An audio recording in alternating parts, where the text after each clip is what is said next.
water, the new generation mineral water. It's also brought to you by Lifebuoy, so 100% better germ protection. Also by Blue Rose Limited, Shelter for All, and Star Life Assurance. The Supreme Court has ordered a count of all pink sheets tendered in evidence by petitioners in the ongoing election dispute case. This order could prove vital to the final determination of the landmark election petition case. The court is curious to ascertain allegations of discrepancy in the number of pink sheets actually submitted to the Supreme Court registry and the number the petitioners claim to have provided. Lawyer for the NDC, Chachi Chikata, had alleged today that he has found a huge gap between the number of pink sheets the petitioners claim to have submitted and what they indeed handed over to the court. He demanded an independent count of all the documents being relied upon by the petitioners to challenge the 2012 election results. Listen. Having regard to the agreement of the parties as to the necessity. But the evidence shows that in 11,819 polling stations of the total of 11,842, if we have not received, and that includes the 23 unknown polling stations, so if we have not received pink sheets in respect of 11,842, then we are handicapped. The numbering of their exhibits as per their affidavit. Yes. We'll take the count and find out if the exhibits have the tally the petitioners claim it has. Yes. Or it doesn't have that tally. Then the second issue will be whether you have been supplied with all the exhibits numbering that figure. Do you understand? Yes, but in fact there is an intermediate issue, whether the registry received exhibits in respect of that. In any event, that can be settled very simply. That can be settled by actually the count that we have requested. I don't know the kind of counting they've been doing. So quite clearly, our question is, why do you start cross-examination when you have not received the full list of exhibits? It means you have waived that right. Now, getting to the end of it, to raise this issue that you have not been served with the full complement. Why did you even start? When you receive the exhibits, you should have counted and made sure you have received everything. And if you haven't, you should have gone back to the registry. You know, at an early stage of this matter, they raised this issue and applied for the audit, and we deferred it.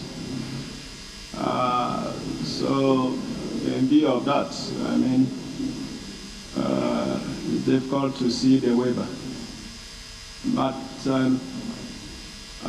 we'll rise and come back and roll on the issue. Now, after a long break, the judges emerged with a verdict.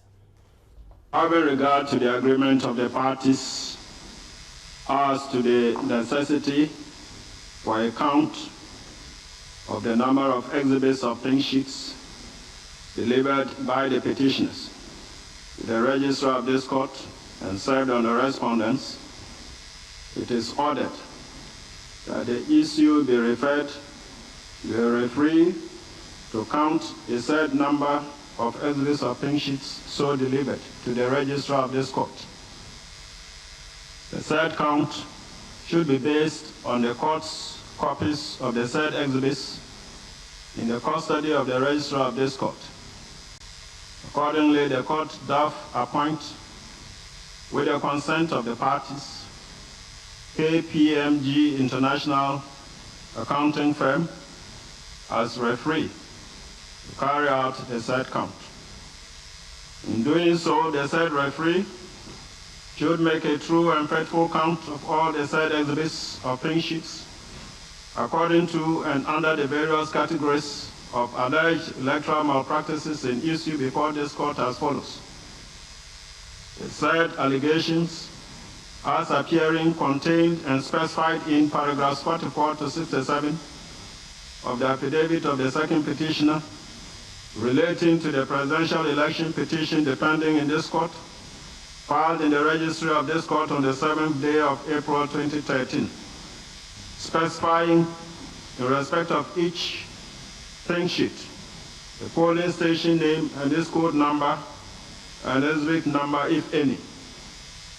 Professional fees of the said referee to be shared equally between the parties herein.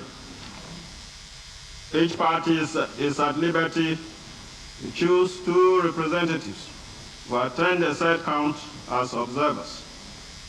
The said referee to undertake and complete the said count and submit his report thereon to the registrar of this court forthwith.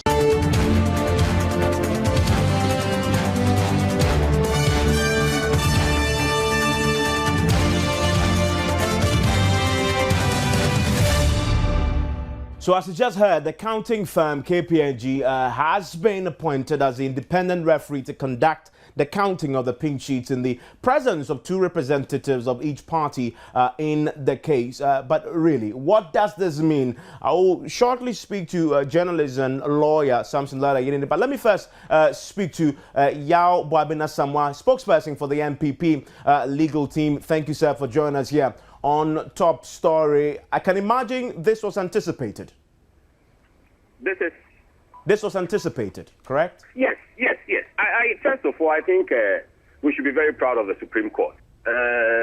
From a position of hesitance to sometimes when we've all expressed a bit of disbelief in their processes, I think they've demonstrated extreme maturity, and Ghanaians should be proud of them.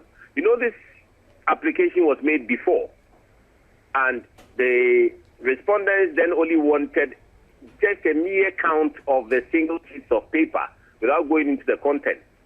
And then the petitioners' lawyers were not against that, but they wanted a full account involving details of what's on the paper, including the names of stations and the category. The court then decided it was premature. Now, after some time, after some hearings, after cross-examination, as the case has become clearer and clearer, and indeed Mr. Chikate's cross-examination has helped to clarify the petitioner's case even more, the court goes into process and decides it's of the opinion that this is the time for the count. And if this is a comprehensive count, they are going to do the individual sheets, they are going to do the categories, and they're going to do the polling station names, they are going to do literally the work. And I think today, I am very, very happy with the way the court has ordered itself and the way it has conducted business. We should be proud of them. Don't forget, in the morning, what led to this renewed application was that the NDC, the respondents' lawyers, couldn't really add up the mathematics. Mr. Chikata was alleging that on the face of our affidavit, we didn't have enough exhibits to support our case. And it took the court using mere calculators to punch and demonstrate that our affidavits were exactly, our evidence in support of our affidavits was exactly as outlined. I'll come back and talk about that, because we heard somebody announce a certain figure. But after that, then the court said they were going to take a break and consider the other application made before. We'll consider that shortly. But let me bring in now Samson Lara Yinini. He's a lawyer and a journalist as well. Samson, you predicted on the same show that the court will order a count sooner than later. Did you expect we will have it this early? Well, Evans, I don't think it's exactly a prediction. When the issue first came up and the court rose to go into chambers to make a decision, I made a bold statement without any equivocation that auditing, this whole petition is about auditing the numbers, and that this goes to the heart of the petition. And so that decision was an obvious point that we had to come to. So I felt a bit disappointed when the court came to announce that the issue was not a manifest problem yet, and until they got to that point, they would not, take that decision. The central question now for the layman, what does this mean for this hearing? Okay. And it's very good that you have Yahwa being there, and you also certainly would have the lawyers for the respondents there also. I think that there is a certain predictable or presumptive implication if the audit reveals pink sheets less the number that is in contention, especially in the wake of the updating the cancelling out, etc., of the original numbers exhibited by the petitioners. But that is a question I have asked myself, and I only wish that I can only put it to the respondents to answer, so that if they choose to exercise the option to answer, fine. But for me, I think that there are some predictable implications in if the audit reveals less than number, and also taking into consideration that that is coming in the wake of the updating of the numbers by Bawumia and the cancelling out of some of the exhibits as well. But I will not venture to state what I presume will be the implication. Something, thank you very much. Mr. Yababia Samoa, I think it was Chachi Chikata who summed up what the implications will be. As far as he's concerned, he said it goes to the credibility of the witness, that if the counting comes out, the results of the counting comes, and as far as they're concerned, they've checked, and it will, as far as they're concerned again, prove that your documents certainly does not tally with what the registry has, it will go to indeed challenge the credibility of the witness. Is that what your understanding is of what the implication will be? That is his position, but all along this petition has depended on the quality of the affidavit, on the face of the pink sheet, and that this audit was not only going to look at a single sheet count, but also examine on the face of it. Well, that is how the issues are framed. The issues say whether or not those infractions are there. Whether or not those infractions are there. And therefore, that means that the court will itself have to accept the categories as infractions. If they decide not to accept some of them, then those ones will not be counted as part of the count. So in a sense, for me, the absolute numbers in terms of single sheet numbers have never been important in this matter. Otherwise, the court would not have allowed Dr. Bawumia to consistently update and revise the ones he wanted to rely on.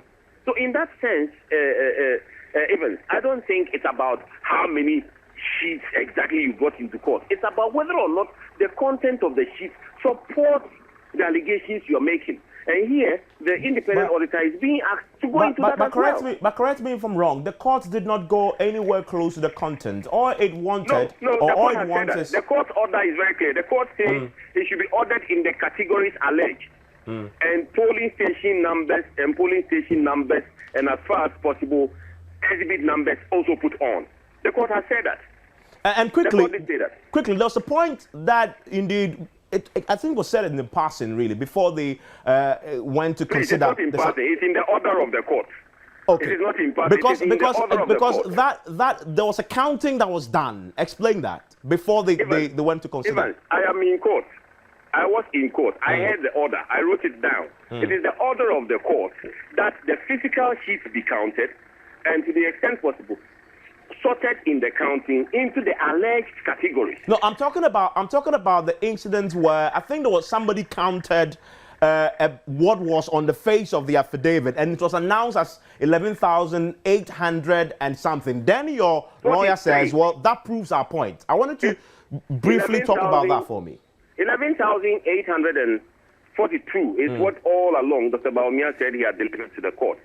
And that on the face of the affidavit, that's the numbers.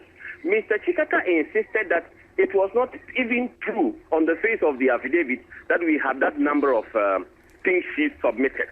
And therefore, he was contending that even if you did the mathematics on the face of the affidavit, you would not get the 11,842 that we appear to be relying on. Then the Supreme Court did the mathematics itself, and it came out with the right figure that Dr. Bawumia had been right all along. But for over 20 minutes, Mr. Chikata chose to badger Dr. Bawumia with these figures and put it to him and tried to show that on the face of the affidavit, even the figures did not add up. The court exposed that his mathematics was wrong. But just to wrap up, Evan, I believe that this order also requires that the parties share and pay the cost of the audit. I can imagine the money is not a problem. No, I'm going to the point that I believe that KPMG should also see this as a social responsibility. And if they cannot give away the cost, reduce it substantially, because it goes to improve democracy. And more importantly, without open bidding, the Supreme Court recognizes your capacity. That is more than enough advertisement for KPMG worldwide. That is more than enough future business for KPMG worldwide. That a case of such high profile, they are selected in chambers without even recourse to them to find out whether they will accept or not. Oh, so and they were not in even that called sense, before the ruling they were not was even made? called. They were selected in chambers. And see. we are going to hear of it and prepare and do this audit. So we are asking and pleading that it's a public social responsibility of KPMG, and they should consider how far it is going to cost the Ghanaian public taxpayer and Ghana's democracy as far as their contribution to resolving this process is concerned. Mr. Bobby, thank you very much. Thank you. Thank you very much for your time. That's Yaboabi Asamoah. He's a spokesperson for the MPP legal team. If you join us on Newsnight, we will attempt to get some word or two from the KPMG group. Also, we'll be hearing from lawyers of the respondents in this particular matter, what they make of today's ruling, the implications of the ruling for their own case. You want to join us then on Newsnight. My name is Evans Mensah.